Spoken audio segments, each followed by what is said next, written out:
大家好，我係 Angel， 今日咧喺水藍天同大家拍攝一套非常之靚嘅單間啊！點靚法咧？佢咧呢套單間咧賣係賣18萬，但係咧佢入邊咧光係裝修都已經花咗成10萬蚊啦！佢係成間屋咧撲晒嚟重新再裝修啦，所以屋裏面咧係冇任何一件當時交樓標準嘅一個物件冇噶，佢天花四角啦，包括個地板磚咧，全部都係撲晒嚟重新整，同埋啲櫃都係啊！現時仲可以做到全屋家私家電贈送添啊！18萬嘅一個單間，入邊裝修花咗成10萬，想唔想睇下呢？先唔好急先，我再繼續講翻，而且佢仲係端頭位啦，採光視野非常之開闊。所以今日咧，我哋上去拍攝嘅話咧 ，Angel 就決定唔開燈，就係原始嘅一個光線同大家拍攝，大家就可以知道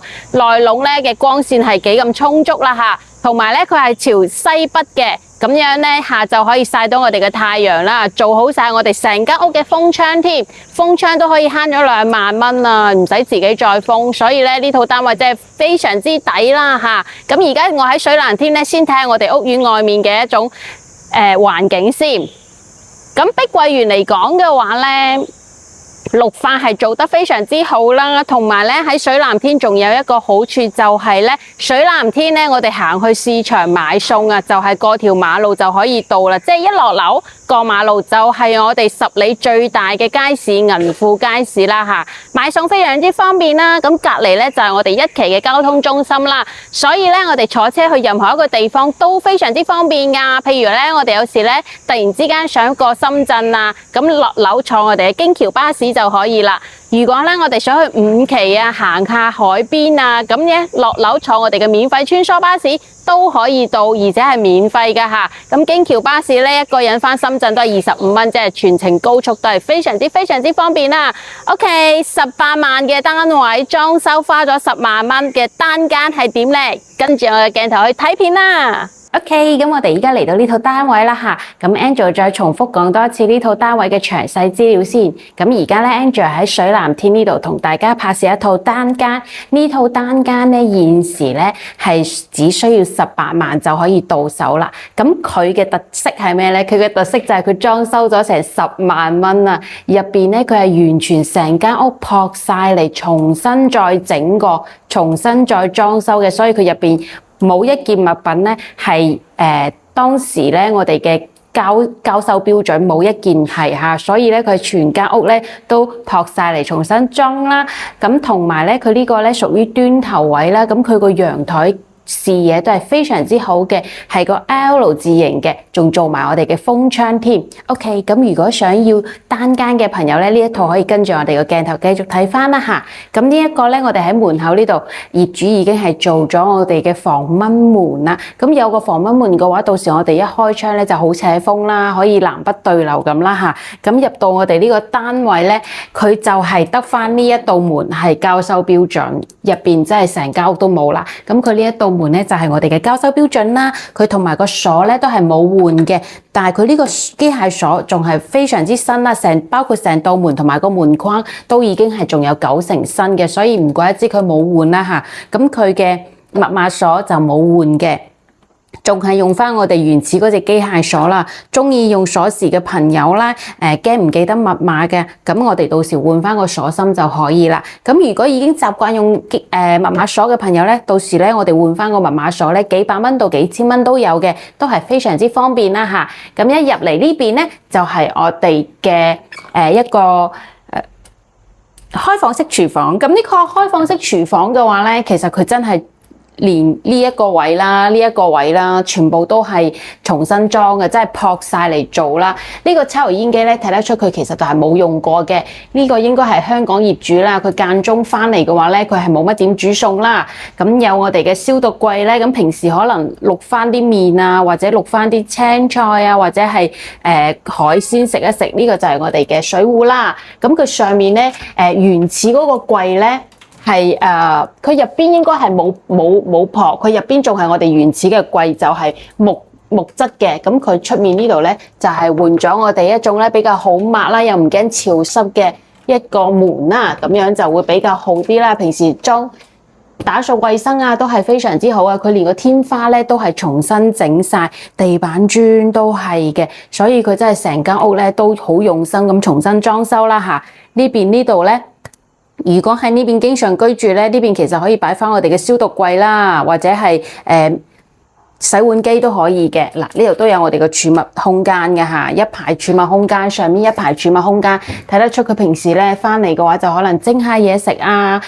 煮下麵啊，打下火鍋啊，咁都係冇問題嘅，因為我哋呢個單位咧係冇通燃氣嘅嚇。OK， 咁入翻嚟呢邊咧就可以睇得到啦，我哋呢個金碧輝煌嘅洗手間。嗱，洗手間佢上面係做咗鋁扣板噶啦嚇，同埋咧佢而家係做咗乾濕分離兩邊啦。咁呢邊咧呢個浴室咧，嗱，睇得出啦，佢啲金碧輝煌嘅瓷磚啦，都係黐到頂嘅。咁上面仲做埋我哋嘅鋁扣板咧，咁成間屋住起身又舒服啦，而且又好好睇喎。嗱，佢淋浴間咧都夠闊落嘅，同埋我哋可以咧細心留意下呢邊，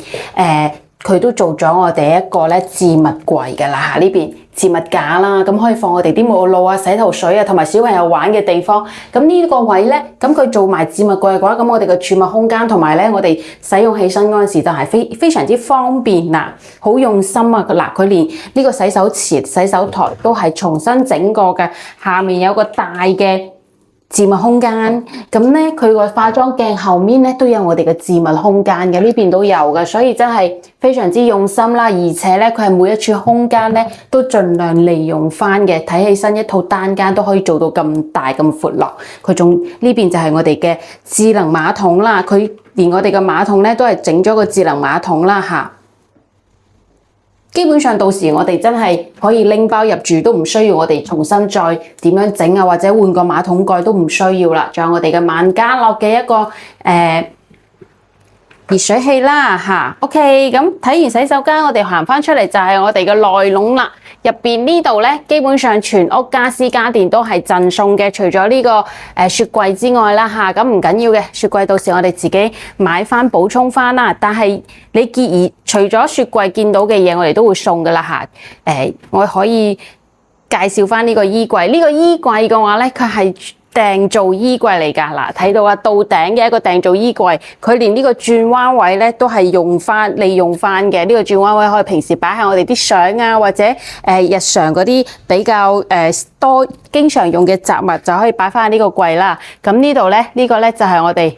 推拉門嘅一個衣櫃，係到頂㗎啦嚇。咁我就唔打開俾大家睇，因為入邊仲係有翻我哋業主嘅嘢嘅。咁私人物件我哋就唔睇啦。到時如果做住名手續之前咧，佢哋係會過嚟執翻我哋嘅私人物件嘅嚇。咁呢度咧都仲有個細細地嘅衣櫃啦，因為當時住嘅人好多啊，應該係有4個人住㗎，一家4喺度住。咁一個衣櫃可能佢哋都唔多夠啦，佢呢邊仲要擺翻個細衣櫃，放翻啲小朋友嘅衣物啦嚇。仲有呢度咧一個1.8米嘅床，再加一個1.5米嘅床，哇！一家4口住都可以夠住啦。同埋我哋可以留意翻呢個 sofa 都係 sofa 床嚟㗎，到時都係會送翻俾我哋㗎嚇。OK， 咁我哋呢邊都可以留意下我哋嘅天花4角，係咪非常之乾淨咧？基本上係冇裂紋嘅，係一條裂紋都冇，但係有少少污糟嘅。嗱，可以睇到呢度。可能因為當時小朋友咧曳咁樣，就喺呢邊咧畫咗少少嘢啦。咁呢啲係簡單修復就可以噶啦嚇。除咗床之外，呢個 sofa 呢個都係 sofa 床嚟嘅，拉翻俾大家睇下啦。sofa 床非常之好推拉嘅，所以其實咧有老人家一齊過嚟住咧，其實都係方便嘅嚇。呢個 sofa 到時都係送翻俾我哋。仲有呢個咧係1匹半嘅冷氣嚟嘅，睇得出呢度好闊落啦，所以咧個冷氣佢嘅都係好夠嘅。呢邊仲有我哋嘅大電視啦，係夏普嘅一個大電視，同埋我哋一個電視櫃，真係好闊落啊！呢邊可能佢個茶几啊，佢茶几褪咗去嗰度啊，所以咧睇起身都係好夠嘅。可以留意到佢有一個咧 BB 墊，咁如果小朋友比較細嘅話咧，佢就可以鋪喺呢邊咧，俾小朋友自己喺度爬行啦，咁比較好啦。咁如果平時咧就係大人住得多咧，呢邊其實都係可以放翻我哋嘅茶几，平時啊一家人坐喺度飲下茶啊，食下嘢啊，睇下電視。佢個電視櫃都係非常之新淨，佢真係每一樣嘢咧都可以有9成新，真係可以做到拎包入住嘅。除非你嫌佢啲嘢多咗，咁如果唔覺得啱啱好嘅話，真係可以做到拎包入住。如果覺得多餘嘅，你就可以切翻啦，冇問題嘅嚇。呢邊咧就係我哋嘅陽台啦。嗱，陽台咧業主已經做好晒我哋嘅風窗啦，同埋咧我哋個端頭位嘅話咧，呢個就係我哋個 L 字形嘅陽台，採光啊，所以非常之成間屋可以做到好光猛。呢個都係多得呢個位啦，係咪？呢個係西南方向嘅，好似係。我後期再確實一下，係西北定係西南？應該係西北啊。呢個位一定係應該係西北，可以望到我哋嘅山啦、山景啦，同埋咧下面一啲村民嘅屋啦嚇。咁村民嘅屋咧，雖然睇起身咧唔係咁好睇，但係咧起碼佢一定唔會再建得高樓，所以咧我哋呢邊嘅視野基本上係固定嘅，唔會再後期會有高樓會遮擋你嘅視線，唔會啦嚇。咁呢個風窗嘅位咧，同埋好光猛啦。下面咧，佢連呢個陽台都黐好晒我哋嘅瓷磚咧，仲有我哋上面嘅呢個升降嘅晾衣杆啊嚇。呢個升降晾衣杆咧係遙控㗎，咁樣咧佢下行嘅話咧，你平時如果要曬衫咧，我冇開總掣啊。如果要曬衫咧，佢呢度有個下行鍵咧，佢可以直接降落嚟。之後要曬衫就降翻上去，同埋佢多功能嘅喎，佢有消毒啦、烘乾啦、同埋風乾啦，仲有照明功能，非常之多功能嘅一個晾衣杆嚇。咁可以留意翻我哋呢邊咧，嗱，開翻俾大家睇，可能大家都估唔到啊，因為我當時嚟都估唔到入邊咧呢個係洗衣機嚟嘅，美的嘅滾筒式洗衣機啦。咁佢擺翻入呢個位嘅話咧，有個好處就係咧，好襟用，同埋唔怕污糟啦嚇，用得比較耐啲。一個美的到時都係咧留翻低嘅，唔會帶走嘅業主客。同埋佢呢度咧就做咗我哋一張台啦，呢度做埋我哋嘅洗手池啦。咁平時如果多人一齊用嘅話咧，咁洗手間可以上洗，可以用呢邊咧都可以刷牙洗面，就唔使爭廁所啦。呢邊就係我哋嘅置物架啦嚇，置物空間都係非常之足㗎。成間屋嘅空間，我覺得利用得好好，同埋咧非常之用心啦，去裝修一套單間會花成10萬裝修嘅話咧，都係比較少嘅，所以呢一套咧我真係覺得好靚啦，18萬仲有個端頭位喎。OK， 咁呢個單位咧就已經介紹到差唔多啦。咁 Angel 不如再總結翻咧呢邊嘅優點同埋缺點啦嚇，咁呢邊嘅缺點嘅話咧，首先第一個佢唔通燃氣嘅，佢係用電嘅，呢個都係佢嘅缺點啦。同埋第二個咧，佢係西北向嘅，西北向嘅話咧，平時可能會比較熱翻少少，同埋下晝咧陽台係會曬得到太陽嘅，而且佢曬太陽嘅話咧，可以曬到曬入屋。可以曬入屋㗎嚇，咁佢就西北啦，會比較悶熱啲啦。呢個係唔可以改變嘅。佢做咗我哋嘅風窗，有翻冷氣嘅話咧，其實呢個問題都唔大嚇。咁第三個缺點就係咧，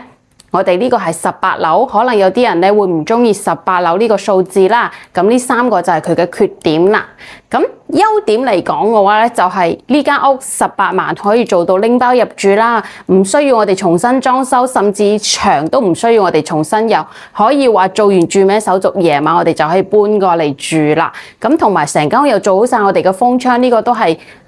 幫我哋慳咗唔少錢，因為咧我聽講齋呢個風窗都要成2萬蚊嚟封㗎，所以咧我就覺得呢個又係慳翻咗一啲啦。基本上咧，我哋真係買翻個雪櫃就可以拎包入住啦嚇。仲有一個優點就係咧，喺水藍天呢邊咧，如果平時我哋買餸煮飯啦，落樓咧行過馬路咧，就係我哋銀富最大嘅街市啦，即係十里銀灘最大嘅街市銀富市場，同埋坐車啊、交通啊都係行出屋苑就可以噶啦，都係非常之方便嘅嚇。一期交通中心都喺我哋嘅隔離，所以喺水藍天呢邊居住咧，就係有呢一個好處啦嚇。OK，咁呢期咧介紹到差唔多啦，未點訂閱嘅朋友咧，仲有啊，唔記得咗講添。如果咧有睇啱呢個單位或者係其他單位咧，想過嚟呢邊10里睇下樓嘅朋友咧，可以隨時聯繫 Angel 啊，或者加 Angel 嘅微信咧 ，Angel 都可以去各大口岸接你過嚟呢邊睇樓噶嚇。咁睇樓期間咧，唔需要收取你任何一分錢費用啦。可以放心無憂咁睇樓，睇啱先買，睇唔啱咧就下次再睇，唔緊要噶吓。OK， 咁好啦，呢期介紹到差唔多啦，未點訂閱嘅朋友咧，幫 Angel 點翻個訂閱啦，喐喐你發財手指下，你哋嘅支持係 Angel 堅持拍攝道路上最大嘅動力，多謝晒，拜拜。